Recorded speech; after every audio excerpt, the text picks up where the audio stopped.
Ex-wife steals business? Hold my rum, a nuclear revenge 2 years in the making. This is a long one, and English isn't my first language, so sorry for any mistakes. This story's got legal stuff, but I'm no lawyer, so bear with me. Participants: Abe, a talented vet, and a bit of a pushover. Sophia, Abe's now ex-wife, rich, manipulative, and borderline evil. Yours truly, a software dev, now a cybersecurity specialist. Backstory: skippable, but you shouldn't. Abe and Sophia worked with my parents, who own a vet clinic. Abe was a vet, Sophia was an assistant. Sophia got caught stealing from the register and was fired.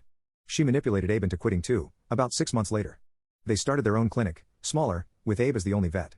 While everyone hated Sophia, I still liked Abe and helped him set up a website and other IT stuff. The story: 2 years after opening, their clinic was doing well. Legally, Sophia and her family owned 49%, Abe owned 46%, and a neutral investor owned 5%. Turns out, this neutral investor was friends with Sophia's family. Sophia and the investor decided to screw Abe over. Don't know why, but knowing Sophia, I'm guessing she was running low on her quota of ruining lives. They created a new clinic and started selling the old clinic's assets to the new one for basically nothing. With 51% of the shares, they could do it. They couldn't fire Abe, but they ran the original clinic into the ground, so he was out of a job. He was the only vet, they had a non-compete clause that meant he couldn't start a new clinic. He burned bridges with my parents, the only other clinic nearby, so he was screwed. He was jobless, and all the money he put into his company was gone. Oh, and they tried to stiff me on payment for the website stuff, too. The actual revenge. Abe was screwed, so I had a drink with him.